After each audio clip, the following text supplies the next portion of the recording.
We're here, the Cousins Cuts YouTube, also podcast. I'm not sure if it'll make it up there, but we'll find out once we're done here. We are here with the amazing Mr. Lance Russell. How you feeling today? I'm feeling all right. How are you? Hey, I'm doing okay. Living you mentioned it earlier, the COVID paradise. Ugh, yeah. Yeah, and the main reason we've been gone for so long, no videos or anything, is the lack of sports and stuff going on in the world right now.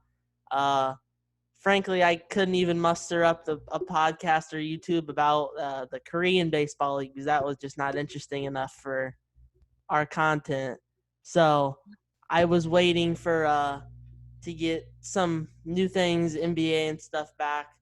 We've got NBA, MLB, and then also a local thing to the Peoria area, Bloomington area, some baseball in person. You can go watch coming back. So may not know about that. Find a little more about that.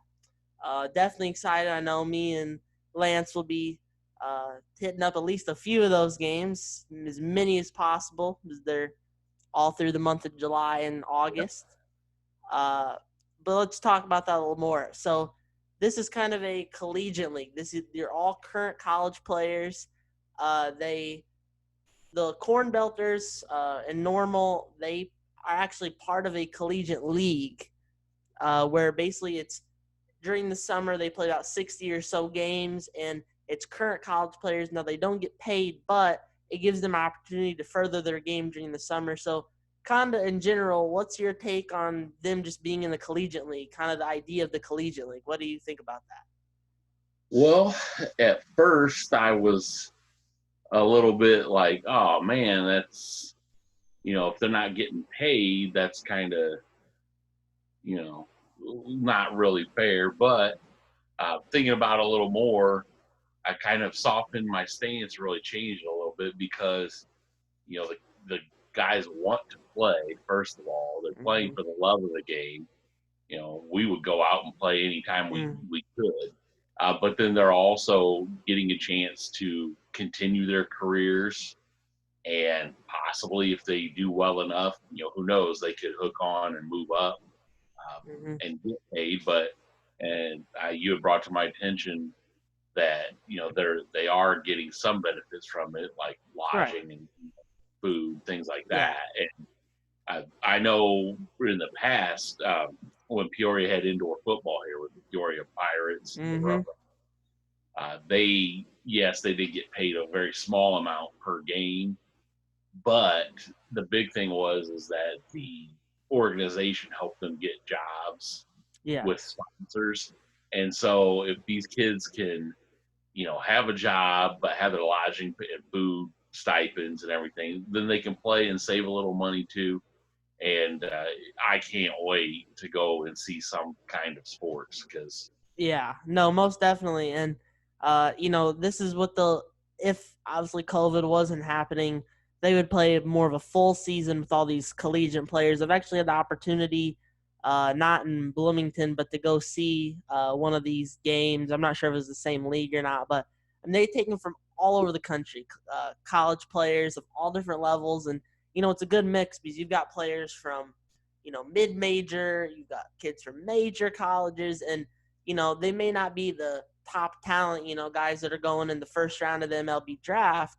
But at the same time, it's not like you've got a bunch of, necessarily a bunch of junior college kids running around. You've got some level of highness there for college. And, for them, I mean, I'm not saying that it's the best since they don't get paid, but really, even this year, for most teams not playing, some not even playing a single college game in their regular season, this would be even better for them considering they'll actually get to play something this year. That's going to be four teams, all playing at the same ballpark, obviously. Three of the teams are from the league the Cornbelters are in. The Cornbelters are one of the team. They're in the Prospects Collegiate Baseball League.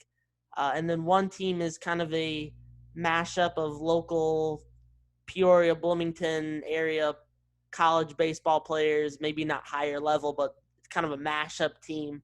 Do you think what's your thoughts on having four teams? More teams, less teams, right amount? What's your thoughts on the teams? well, because of the situation with COVID and how it's so widespread. I mean, everything's affected, obviously. And the more localized, especially for this season, you can keep it, probably the better off you are. Especially, yeah, there might be a lot of possibilities in the Chicago area or St. Louis, something like that, Indy, Des Moines, the bigger cities, but with the bigger cities comes a lot more cases of Right. COVID. And, this league is going to have to deal with it just like every other league that's trying to restart. I mean, the possibility is there that some of their players may get it. Then what do you do? Do you have replacement players? Do you not? So I think keeping it just in this area will help. Mm-hmm. We do obviously have some cases here in the Tri-County area here. It's getting close to about 500 cases now. McLean County, I think, is 300 to 400 right now, where the Cornbelters are going to play, but it's not as bad as the bigger city. So I think for this year, keeping it local, 4 teams does provide you enough variety. Yeah. That's not Right. bad. And if there's ends up being some bad blood between the teams, that's good for the fans because they'll get to see each other like every 3 series. Right. Yeah. So, Which that they'll was one get of my tired of thoughts. seeing each other. Yeah, you may have some obviously family members of some of the players, and maybe just because technically a couple of the teams are coming. I believe one's from like a team. There's a team from Quincy and somewhere near the St. Louis area. I believe are a couple of the teams coming. You may have some fans of those teams, but there obviously may just be some baseball fans in general. But when it comes to watching the game, do you plan on picking a favorite team, rolling with a team, or do you plan on just enjoying the game? Well, I think when we first go, I'll probably just enjoy the games. But like you, I'm planning on trying to hit up as many as I can Right. because there's nothing else to do. No. So Yeah. I think that probably once I watch them all a couple of times, I will probably pick a favorite, just depending on like the style of play or if there's Mm-hmm. some wild players or anything that's unusual or out of the ordinary. I like, so I'll be looking for little quirks to kind of root for. Most definitely, and I think it's a good idea. I'm not fully clear if they're gonna I'm sure they'll keep a tally of wins and losses and things like that. I'm not fully clear if they're gonna actually try to do like a little mini playoff thing or not. But I know they're gonna have at least a month and a half's worth of actual baseball games. I think they're gonna play maybe 5 times a week, and then have a day or two off in between there. But it'll leave a couple games every day that they are playing. And then also, I believe on July 15th, they're doing a first responders night where it's going to be a group of some of the collegiate players up against some local first responders that are going to be playing against them. So kind of an interesting thing there, too. Uh, I forget what I was going to ask, but with the style of play, obviously it's collegiate. I wanted to talk a little bit about Jim Matson. He's on 101.1 ESPN Peoria. He was saying on one of his most recent shows a couple of days ago, he was not slamming or trying to put it down, but he was basically saying that this league and other collegiate leagues, they're trying to do stuff like this. It's really just uninteresting, and they're just trying to make a quick buck. What's your thought to those statements? Well, I think that he probably didn't really think that through completely, especially with the unique circumstances that everyone in the United States is dealing with right now. Because what's interesting is in the exact same show, but later in the show, he himself brought out how he was so thankful and he said he almost got emotional that there were so many listeners that kept tuning in during this period of time when there was no sports. Right. So he had to do unique things that he maybe wouldn't normally talk about. He had to adjust and still try to provide entertainment. That's what this is for us right now. Now, Mm-hmm. we've been to a Cornbelters game a couple years ago, Yeah. and it wasn't bad. It was a good night. They actually have a very nice stadium, way more better than you would think for an Yeah. independent, baseball team. And it was a good time. So I don't think those statements are really fair, especially concerning this climate right now. And they're going to be back playing before any of the other leagues of any Yeah, sport. well, it's gonna be big too, and considering that the league that they're in right now, it's not like they're withholding payments. Which honestly, this is almost best case scenario for these leagues that, in the first place, don't pay players anyway. These collegiate leagues, because they're not allowed to be paid to play the game. But at the same time, they come into, okay, I know I'm not getting paid, but this makes it easier because I know I'm going to get to play.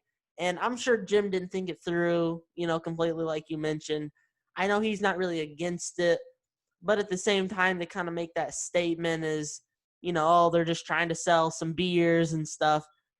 I mean, yes, they are trying to get as many fans as they can while being safe in there. But at the same time, a lot of it's just to have the ability to have some sort of live sports in the community, letting the, college players play, and going forward with that. I think it's nice they're being able to use the stadium. Honestly, I wish, I know it's not quite as prevalent here because there's no collegiate baseball team in Peoria, but almost it'd be nice if they got something kind of together like that, or some sort of something similar, but with like high school players or something, and let them play down where the Chiefs play. That to me doesn't even seem like a bad idea, because at this point, I know there's not a ton of certainties on whether the minor leagues will be coming back or not, but at least something for the time being would be good. What do you think? I would agree with that. Anything that gives people something to do, whether it be the players, which they're all itching to play, or just casual fans that enjoy, a live sporting event. And especially, it feels like this summer for a lot of us is going to be like unlike any other summer, and Mm-hmm. summer almost might get wasted. Yeah. We can't go out and do the normal summertime activities and go be happy outside in the fresh air and the sunshine. So uh, if they did something like that with high school players locally, I would support that too. That's what I'm Yeah. looking forward to with the Cornbelters, is going out, being in the sunshine, just hanging out, watching a baseball game, having a Coke, having a hot dog. I mean, it's just simple pleasures, and Yeah, that's right. something that Exactly. And I was trying to show the Cornbelters some love on Twitter. Tweeted a couple of things about their new league coming up. I did see that they liked both of my tweets. So obviously trying to throw out the support there. I'm really hoping that, considering they have like a 5,000 or 6,000 seat stadium, maybe not even that. They're only going to do about half capacity or a little less. Again, to effectively social distance people, which only leaves maybe 2,000 seats or so for people to come and watch. I hope with that limited amount, they're going to fill up all of the seats possible, at least by towards the end of that season, because again, while 2,000 still not that much, what they can do, hopefully they can you know sell out their tickets or something, and at least get some sort of good support from it, because it'd be really a shame if they got like a few hundred people. Now, I would still be there watching all summer, but hopefully that there can be some nice support from the community. And I know it's not something that has been very vocalized. There's not been a ton of advertising for it, so hopefully there's some more people that can find out about it, uh, come support it. At least by mid-season, late of their season. I'm sure they'd really appreciate it, just to have some fans there, and they like being watched while they play. It's not, they don't like playing in empty stadiums per se, so it's good for them.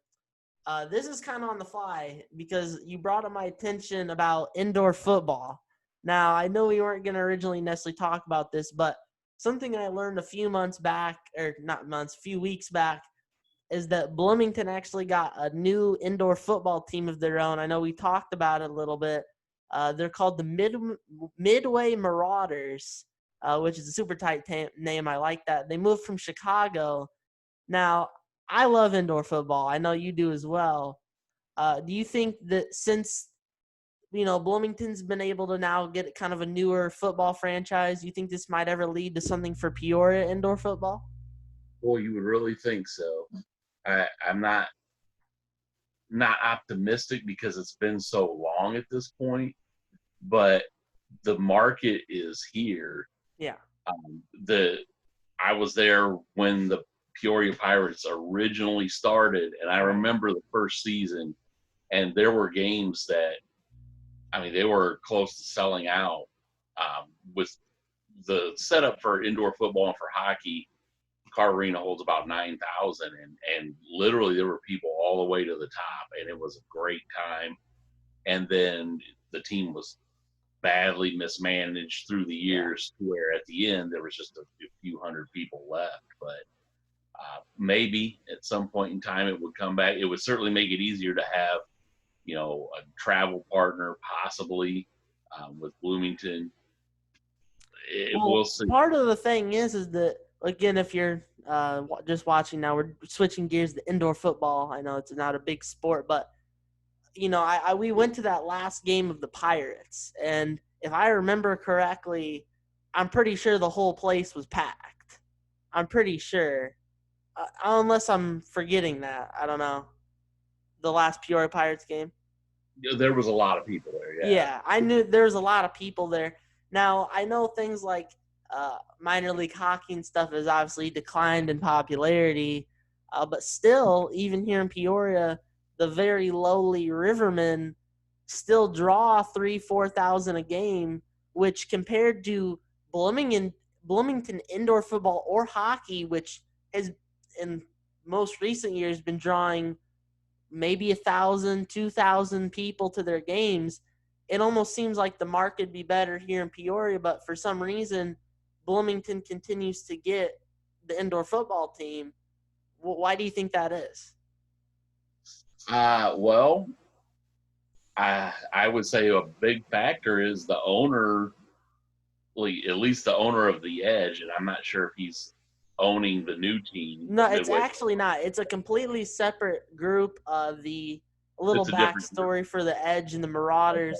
Okay. The Edge leases agreement with Grossinger Motors Arena, which is in Bloomington, was up. Now the Edge were purchased by a new group that's out of Indianapolis.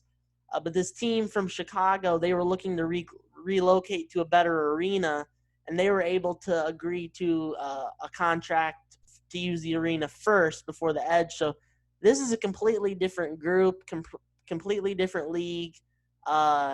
Still at the same time, though, I just feel like somebody at this point would have tried to pursue Peoria. I think what possibly the difference is that the arena in Bloomington really doesn't have any tenant that consistently draws. So, for instance, obviously in Peoria, like you mentioned, the Rivermen still, consistently will bring in a few thousand, 3,000, 4,000 people per game. And then Bradley brings in, even when they were at their very, very worst, they were bringing in 5,000 or more, and will still get up to 8,000, 9,000, on certain days. So there are a couple of, bigger tenants than indoor football ever would be, that also try to claim the prime dates of a lot of the months that the indoor leagues play. And that's a problem, because if the Rivermen are there Friday, Saturday, Sunday, they kind of tend to group like that. And then also any Bradley home games in February or even March, they wouldn't be able to play any game on a weekend. And really wouldn't work out. You're really not going to draw if you have to play on a Thursday night. Yeah, and well, I know one of the things is that a lot of the indoor football leagues operate differently. There's tons of them. They kind of come and they go because it's declined in popularity. In recent years, that a lot of the leagues can't stay afloat, or they'll end up merging with another league. There are a few that can obviously stay afloat, but some will play more towards February, March. Others play towards April, May, June. Honestly, I think if they could figure out scheduling, maybe where they do a slight overlap, but then they kind of go through the summer, that would work the best for them, kind of going off of what you're saying. Obviously, it's, a shame that they haven't been able to have a team. But to me, it's almost just kind of surprising that how mismanaged and the low low capacity of count of the tenants that Bloomington's had over since they've been open, and a lot of the pushback that the communities had because it cost them so much money to run, and they're not really drawing a huge crowd. So kind of a struggling venue there in Bloomington, but at the same time, it's like Peoria is just a little too busy almost, it seems like, to draw an indoor football team, which, obviously they'd have to figure out. But kind of a There's just shame there. But you mentioned more to that. do, I guess. Yeah.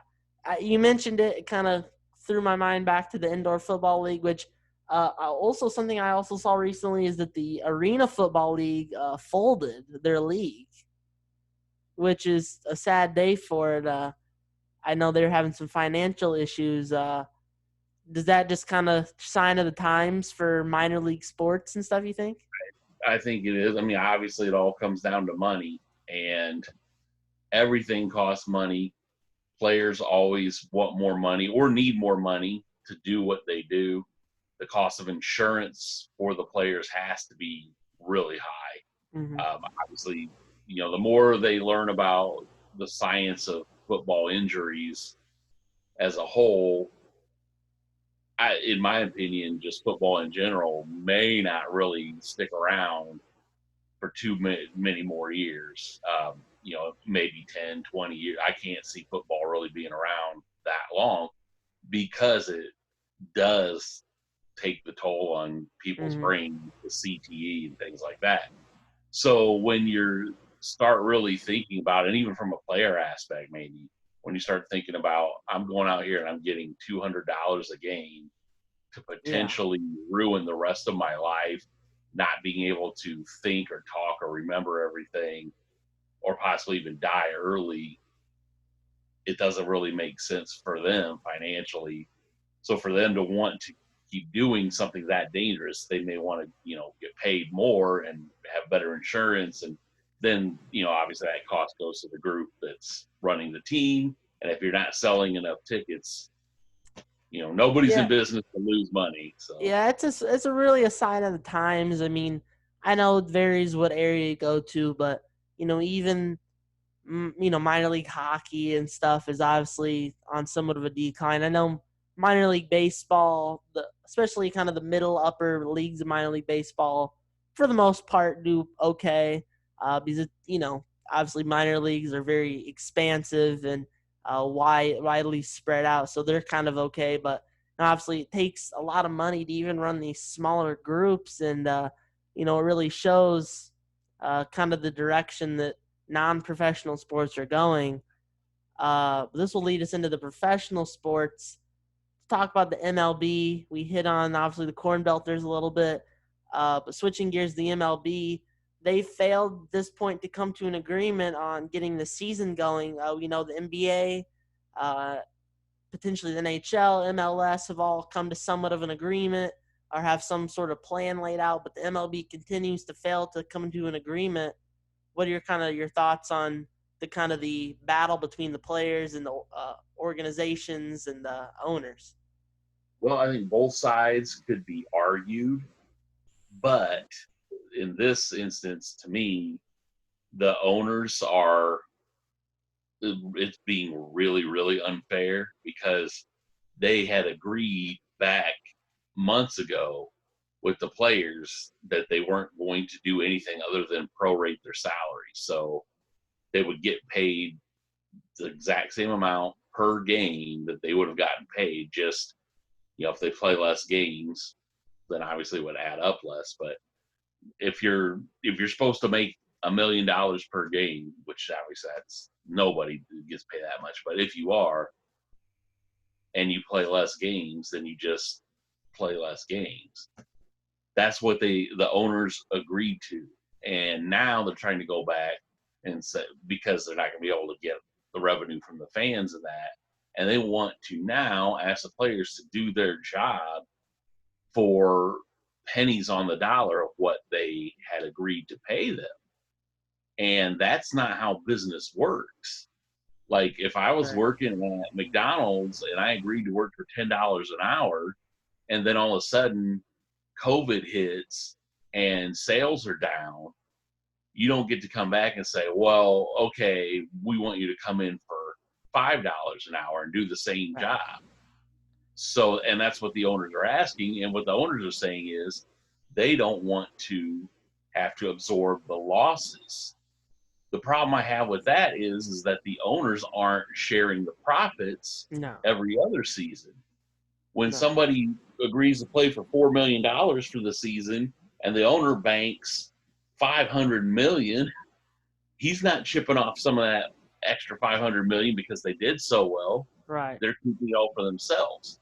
That's the risk, in my opinion, that you take when you're an owner of a business. You take the surplus, but then you also have to absorb the loss. The owners are trying to not do that. So I Well, don't think yeah, I totally agree. Which I think in the first place it was kind of dumb of the owners to say, okay, yeah, we'll prorate the salaries. If they never said it, they're technically not going back on anything. And to be completely fair, they do have somewhat of a legitimate argument. I know that there's no fans and they won't get the concession sales and stuff like that. I get it's a legitimate argument on their part, but like you mentioned, you can't go back on saying, "Oh yeah, we're going to prorate your salaries. We're going to for every game that we play, you'll just get the same amount you would have made." You can't say that and then try to turn it into, "Well, we need to make a pay cut now because of not being able to have fans." They should have been wiser and kept their mouths shut until they really knew what was going on before they tried to make any promises, "Oh, we'll prorate your salaries." Because 3 months ago, they had no idea that there would be no fans all summer long. They didn't have an idea that there would be no concession sales and all that stuff. If they should have just waited, which is my opinion, on saying anything about the salaries until they knew more fully what was going on.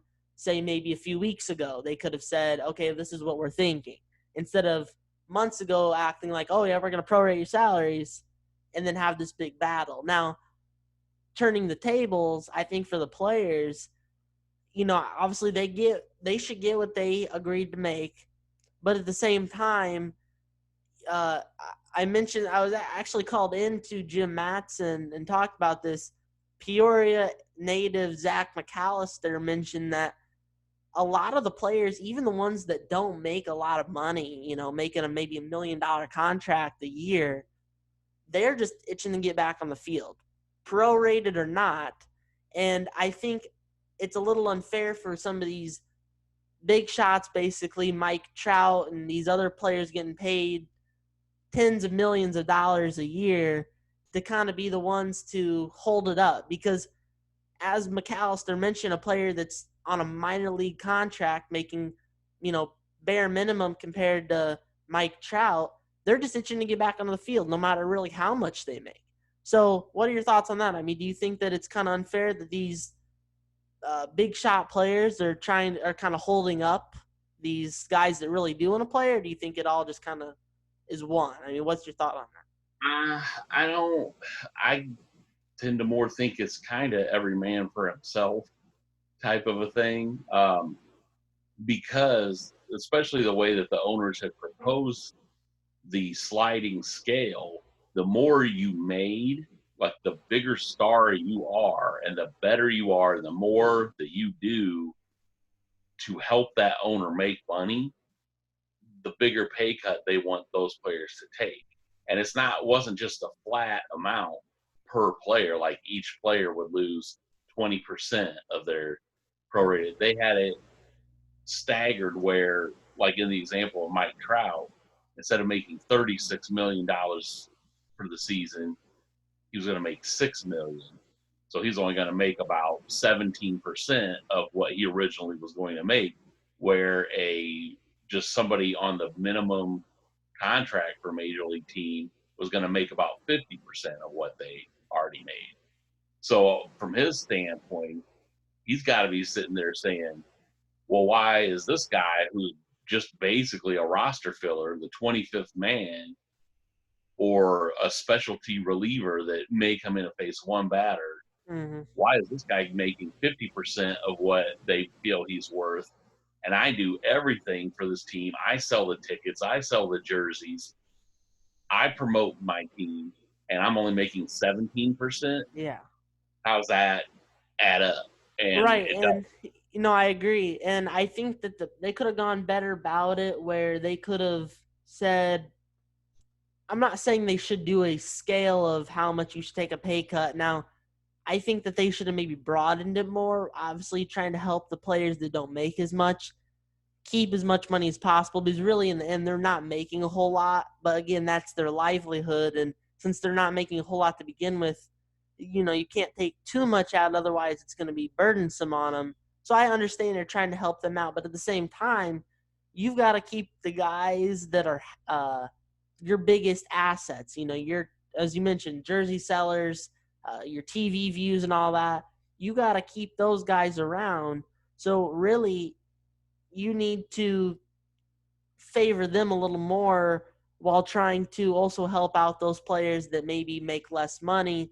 But then that just becomes an issue because there's not enough money to go around without the owners feeling like they're being, taken money away from. So really in the end here, it's just kind of a fight between all this. And I think one of the biggest problems that the MLB has is they don't have a salary cap. I mean, do you think that if there was a salary cap, this could be easily resolved? I don't know if it would be easily resolved, but it would certainly make a difference because some of the salaries are so wildly out of Mm-hmm. control and disproportionate even between the teams. You've got the big spenders Mm-hmm. versus the Marlins, Yeah. and I mean, so it's not a level playing field. It really never has been. Do you To think we'll me, see a salary cap get integrated? You think this could be bring up us, conversation? No, you don't think so? I don't think that the players would ever, ever, ever give in. They never have given in on a salary cap, and they've shown that they will strike.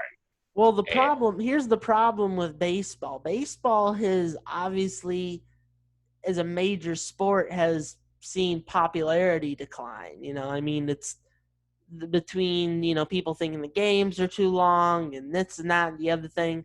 People think, obviously there's tons of loyal fans out there. People that always love baseball. Not denying that, but compared to, now looking at NBA, NHL, uh, uh, NFL, MLB is really starting to slide. So do you think, for the sake of just playing baseball, do you think it'd be a good part on the idea of the players to kind of ease up a little bit on their stance towards the salaries and everything this year? at this point, I don't know that it's going to would be as big of a deal for this particular season because let's face it, none of us are 100% sure they're even going to play the season. And in the past couple of months, none of us have had a complete expectation that the season will happen.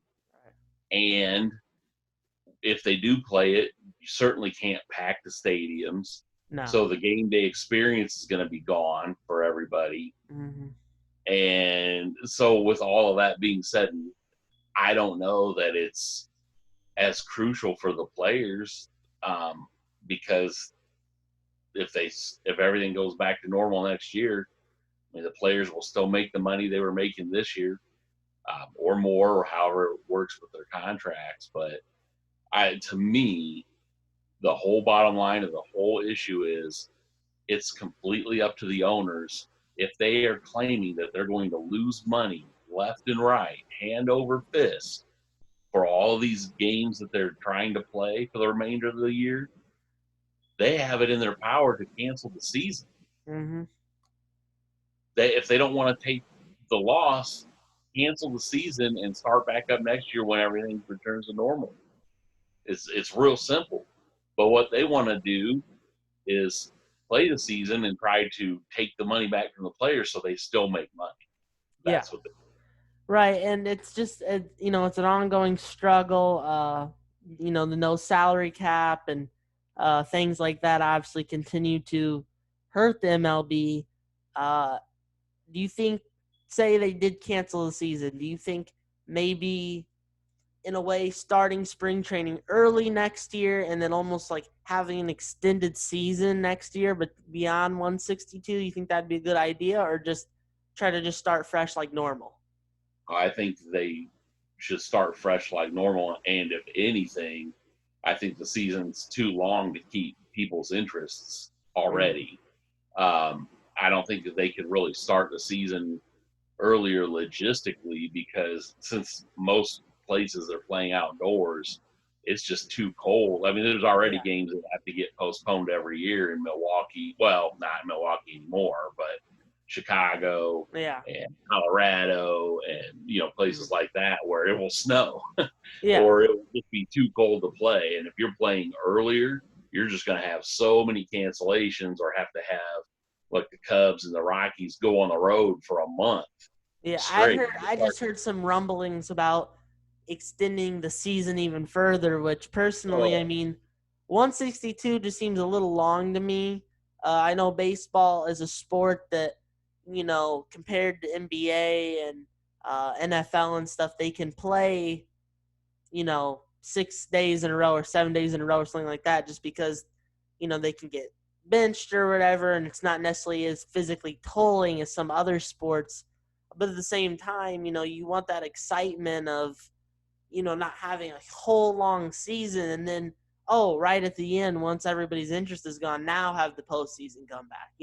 Maybe yeah, cutting the season by half 30, 40 games would be good.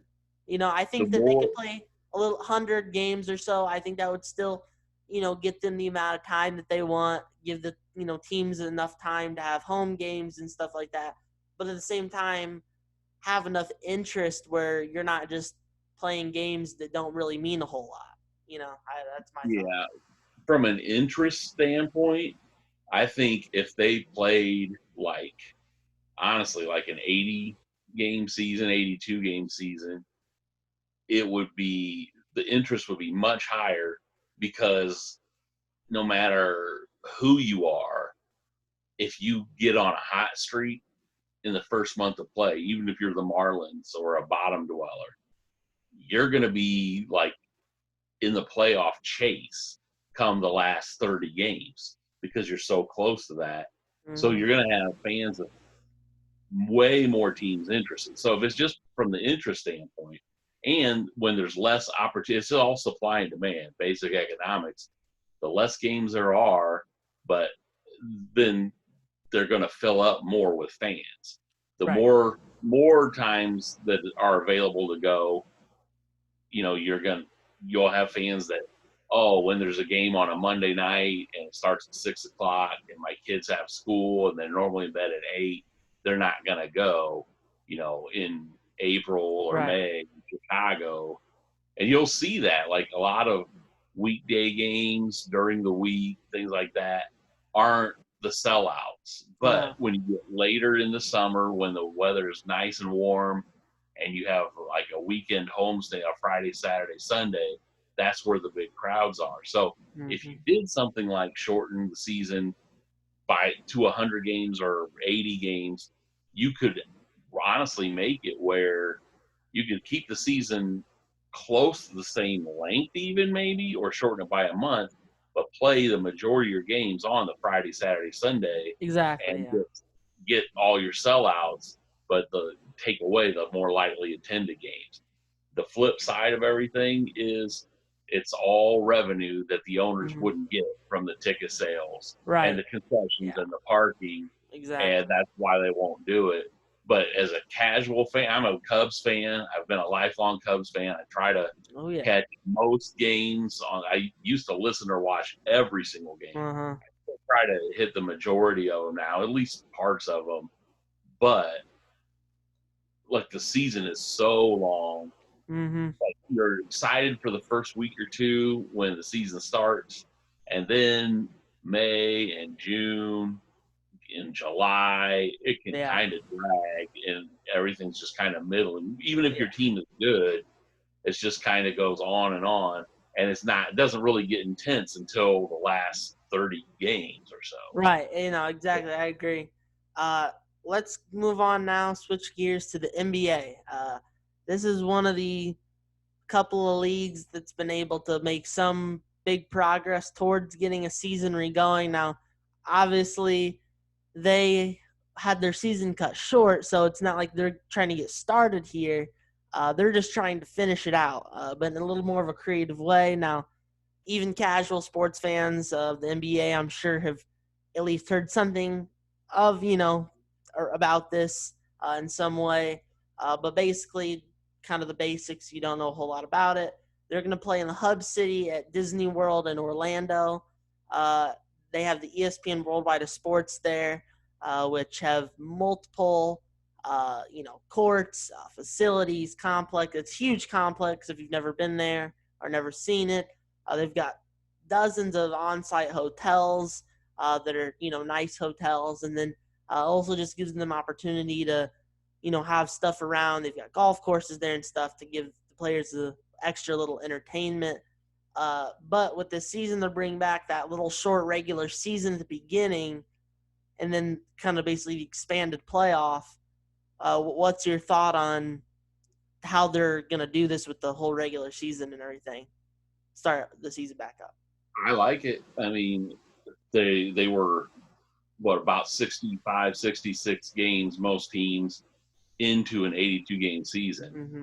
So for them, it was just really fortunate because teams do need a little training camp, Yeah. and then they do instead of just going right to the playoffs, there were about 15 games or so left for every team. They need those games to get more cohesive, to get back into the flow and knock the rust off. Um, so, and for some guys to continue to work back into shape. So it really sets up perfectly for them to finish the season. And then I really like the idea that they had about the expanded playoffs. That's a great idea. The Mm-hmm. more teams and the more fan bases you can include Oh in yeah, for sure. getting in there, and then what that also does is teams that really were kind of on the outside looking in, or if they had just went right to the playoffs. I mean, there may be a couple of teams, which more and more, and I know we'll probably talk about it here in a minute, but you got some players that don't want to go to Yeah. Orlando for health reasons, Mm-hmm. players that don't want to go for financial reasons.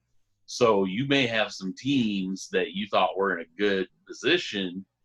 Now all of a Right. sudden they're missing people, and so to include more teams is going to keep it more interesting for the fans, because you may have a team that you thought were going to go a long way in the playoffs, all of a sudden that are not, but you can replace that, or you might get another team that plays better. Right, and I think I think it's a really good idea. You know what they're doing; they're making the best of the situation. They're not going to necessarily be playing in venues that are huge, that are going to look super empty, because the venues at Disney World, they're a few thousand seats. They're not meant for an NBA game necessarily. This way, they can still obviously be on the court. They won't be, again, the stadiums won't look as empty. And with the popularity of the NBA across the country, across the world, obviously TV ratings and things will be probably at a high. Obviously they'll, especially with it coming back, people will be so desperate for some live professional sports that, I'm sure there'll be nice TV ratings and things. Now, Oh obviously yeah. they lose out on the whole ticket selling and concession portion of it. But at the same time, when they took the vote on getting the season restarted, it was nearly unanimous on the owners' vote. Only one team voting against it. So, obviously it seems like all the teams are in agreement to get this going. But then it comes a problem with the players, like you mentioned. Now, there's some with the health reasons, not wanting to be kind of cooped up like that or be constantly tested, or the risk of getting it, which is understandable. I don't think they should be forced to play. Now, I don't think they should get paid if they don't play. No. but at the same time, they should not be forced to play. Now, it seems like for the most part, that's not even the big issue, especially with like the star players. But now you've got the star players, Kyrie Irving and some others that are saying that they won't play because of a civil injustice reason. You know, with all the things going on right now, the protests and things, they're kind of turning it towards that. But to me, that just doesn't make sense why they wouldn't want to finish out the season. Yeah, I know we try to really take a wide berth around politics and try to not really Yeah, mess with anything like that, or the social issues. Just want to keep it fun and sporty here. yeah, But yeah, it is their own personal reasons. So, to each player his own.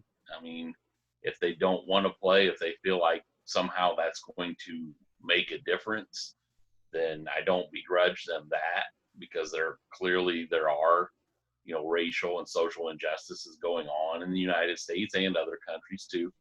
Um, at the same time, each player has to also weigh, that just because they are, celebrities or whatever, yes, they do carry, a little bit more weight with maybe their opinions to some people. But at the end of the day, everybody still has to go to their job. yeah. Well, and And part of it too is I've seen quite a bit on Instagram and Twitter. There's been, Bleacher Report and ESPN. They'll post on things that Kyrie Irving and Dwight Howard and people are saying, or what they're saying about this whole issue. And honestly, it looks like a lot of the fans are not in supporting their claims of, I'm not going to play until we make things right. And then it comes with a new, problem. What does Kyrie Irving and all these other players want the owners and want the league to do to make it right? I mean, it's a little confusing because they're not really saying, well, I think we should have more, do this in certain areas or this or whatever. It's just kind of a general statement. So it's not really giving the league and the owners a lot of options how to help them. So, how do you think the league approaches this with some of these star players? I think that they'll just roll on without them, because there are plenty of players that are hungry for Yeah. more playing and want to prove themselves. And, every guy on an NBA roster thinks, just like Isaac thinks, that they Oh, are yeah. the best player on the court at any given time. Mm-hmm. That you have to have that mentality to play at that level. And so the guys that sit the bench don't want to sit the bench. Right. So Which if I the hate to call some of the guys that are saying this diva, but almost in a way, it's like this was not really an issue, not even right at the start of all this. But now, as we inch closer to it, it almost just seems like some of these guys are using this as an excuse to just not want to play in general. Like it almost seems like some of these guys that have somewhat of a history of being, drama and diva kind of acting anyway, are now kind of resurfacing. But to your point, there's plenty of guys that would love to step up. And if, say, Kyrie Irving doesn't play or somebody else doesn't play that's crucial to their team, it could make things really interesting going forward for maybe a team that's in that little 8-game regular season that could potentially jump in. Say if a guy exact, like Kyrie doesn't play, could overtake the Nets or something Mhm. like that. So there creates a lot of interesting. I think that almost people would like it more because you don't necessarily have the expectation of certain teams if certain players don't play for various reasons. Overall, I mean, I think we'll get most of the players that are willing to play. It doesn't seem like too big of an issue. But with this expanded playoff regular season type deal, you obviously have the top teams, Clippers, Lakers. You've got some ones kind of on the outside looking in for the top spots, Mavericks, and teams like that. How do you think that, kind of this whole time off, this new kind of expanded playoff thing, how do you think this is going to affect even those top teams? How do you think it's really going to shake out? Well, let's just put it this way.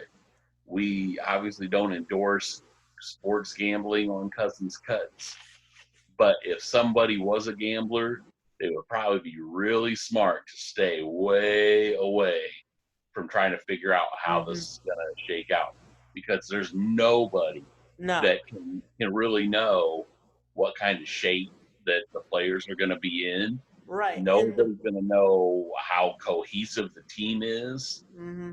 Nobody's going to know how teams react to playing with no fans, playing in an arena they've never been in, being kind of locked down and having to stay in one city for, months at a time and not being able to live their normal lives. And quite frankly, I mean, the possibility is very real that players, even star players, could get COVID where Yeah. they're out of there, and that's gonna, that's a day to day thing Which that it could. not to say that this is a good thing that they've taken all these months off. Obviously, me and everybody else would like to have things just as normal. I mean, if we could, but Sure. for the circumstances we have, this makes it a lot more interesting because you go back a few months ago, everybody for the most part mentality is, okay, well, for the championship, we're looking, good chances either we Clippers, Lakers against the Bucks. There's a couple teams that may be able to slip in there. You never know. But for the most part, you're counting everybody out for winning the championship except for maybe 3 or 4 teams. Now, this completely levels the playing field. For instance, say if, somebody from the Giannis goes down or decides not to play or something, that could open up a whole new world for even a team at the bottom of the conference, like the Magic or the Pacers or something, to potentially swoop in there and get to the championship, whether they win or not. I think this makes it interesting for all fan bases. I don't think, like we've seen in recent years, which, I love the Warriors. I mean, they've been great. They've meshed really well. A lot of people don't like the fact that they won so many championships just because they're jealous. Yeah, there we go. Get them dubs. But, we've had so much of the same. We saw the Warriors and Cavaliers for so many years that we've completely gone opposite, where this is completely shaken up. There is no sort of expectation here anymore. And you think that's best case scenario, or do you think that having it like it was before was good? No, I think that this has the potential to be the most wild, unpredictable major sports playoffs that we've seen Yeah. in our lifetimes. I mean, it could just really go haywire at any given day. And there could be tons of twists and turns through the end of the regular season, the playoff. It has the potential to be so interesting. It could turn into like must-see TV every single night. Which, So, unfortunately, it's kind of unfortunate. I'm a Warrior. I like the Warriors and the Bulls, and unfortunately, neither of them were good enough to be in this this year. But obviously, I'll have to. I know I'll have to pick. I'm gonna have to pick up a couple of teams that I'm gonna have to root for. I know I've got some loyalty to the Mavericks. I love myself some Luka. We'll have to see with the Eastern Conference. I'm gonna shy away from the Bucks because they're just too favorite. Their people are bandwagoning towards. I'm gonna try to pick a couple of dark horse teams. What about you? Oh, same here. Same here. I was thinking the Mavericks, just like you were thinking. Denver. It'll be interesting to see what Portland can kind of conjure up here at the end. Well, here's the problem with Portland. There's the chance that Lillard has acted like for several weeks now that he won't play. I don't know if you've seen that. Yeah, I saw it a few weeks ago, but he said he was happy with the playoff format. Well, the interesting thing is, though, the owner, the voting on it, the Portland Trailblazers were actually the only team that voted against it. Now, that's not to say that maybe they've changed their mind since then, but there's uncertainties because Lillard is obviously he's kind of no nonsense type guy. He does what he wants to do, and if he doesn't want to play, he's not going to play, which he's their main token asset. But then again, it's just like it's anybody's game. Whether he plays or not, they could do really good or they could do really bad. And then it makes it really interesting for these teams that don't have a playoff spot. I mean, in the Western Conference, you've got, a handful of teams that are not technically in a playoff spot but could move into a playoff spot within 8 games worth. New Orleans. Yeah. And it could make it very interesting just to right at that beginning for those 8 games. Because, number one, there's no certainty there because they're going to be getting right back into playing. This is basically they're warming back up again. And at the same time, almost like the playoffs, though. Yeah, and I think it's going to create some sort of a heat that gets these guys back into it. I think it's going to do a lot of good for professional sports now. I don't want to take too many more twists and turns with our topics, but also the NHL. Now, I know they're a little bit farther off. They don't have a total set plan. They're going to go with 2 hub cities is what it sounds like. I think that they're going to get one in Canada and one in Vegas, I believe is what they're looking to finalize. But they went and even farther expanded with like playing rounds and all sorts of different things. So this is really truly an expanded playoff. I know you're not the biggest hockey fan, but the idea of this kind of expanded playoff, even expanding out to some of the lowliest teams in the league, do you like that idea? I do. Anything that creates interest for more fan bases and just the general casual fans is a good idea. Yeah. And I'm a big Blackhawks fan. I know they've really cooled off considerably considering just the poor moves they've made. They ended up firing, I think it was their president or the GM or something of the team a little after all this started. But one of their biggest things was they've suffered so many injuries. For you Blackhawks fans out there, I know that you know this. They've suffered so many injuries the last couple of years that pretty much everybody will be healthy at this point versus when the season was ending or coming to a wrap. They had 5-6 key injuries. Now at this point, almost every single one of them is healthy. They were able to squeeze their way into this expanded playoff. Even teams like that, teams that are they're right at the end, they're the dark horse teams, could win or could go, deep into these playoffs, just like the NBA. It's very uncertain, which is nothing like anything we've seen before. Most years it's pretty expectation based. You've got your top teams, you got your teams that you'll go. You might get an upset every now and again, but nothing ever too seriously different for almost every year. And especially seeing, the 90s and year 2010s where it seems like the same teams will be in the championship or win every year. This is really going to shake things up. So I really like the idea of this now going forward in the future. Do you think this is something that they pursue, an expanded playoff type thing for these professional sports leagues? I think that they'll watch closely, see how the interest is, see how it goes. I definitely think it's something that they will consider, but it would also have to be something that,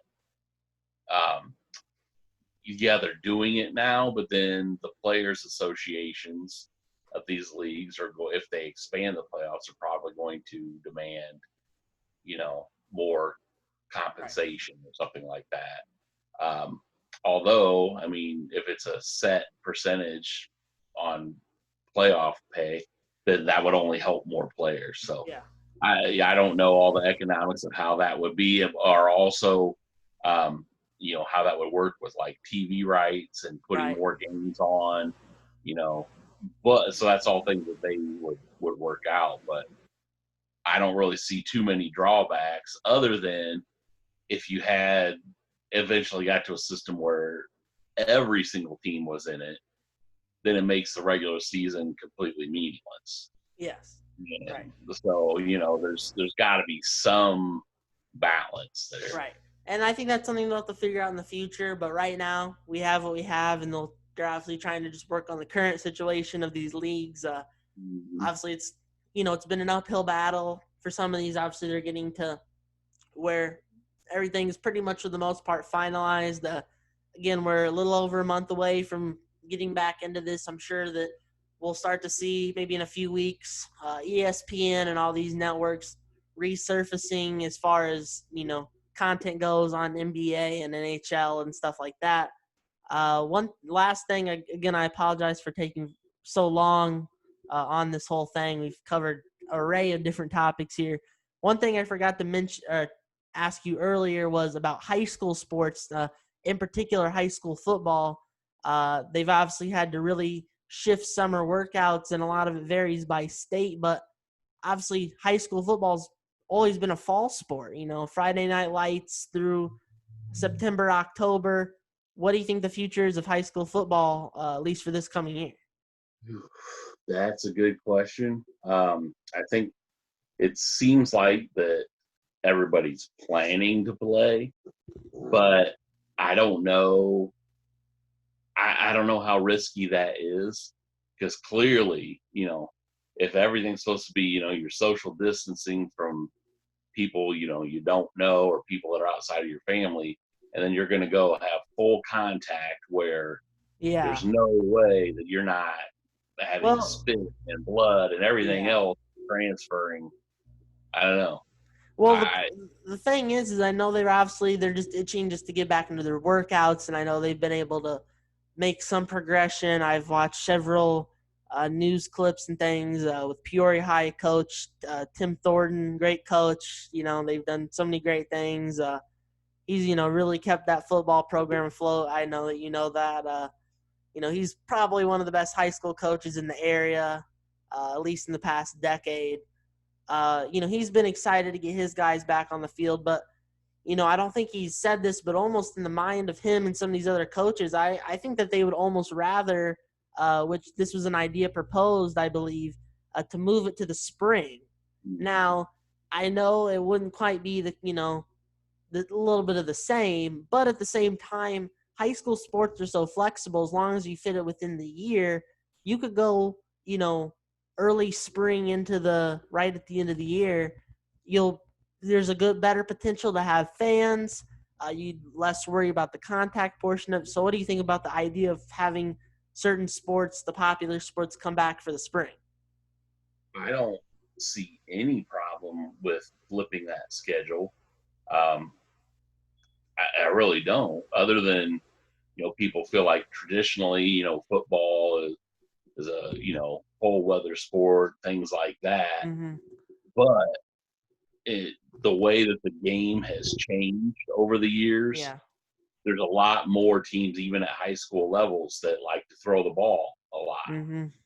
And what you see, and it's Peoria High is a great example. They've sometimes been victimized by bad weather, Yeah. and that's how a recent playoff run ended because they had to play Right. in really bad weather, and they throw the ball all over the place. Yeah. And if you flipped it, they may have a couple of clunkers, in March or something like February or March where they first get going.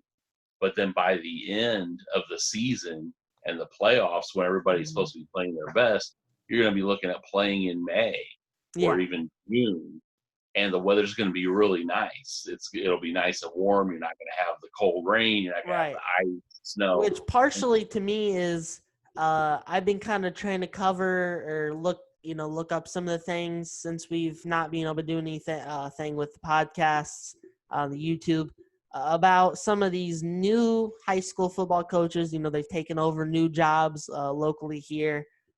For those of you in the Peoria area, I know East Peoria, Metamora, some of those teams that have got new coaches.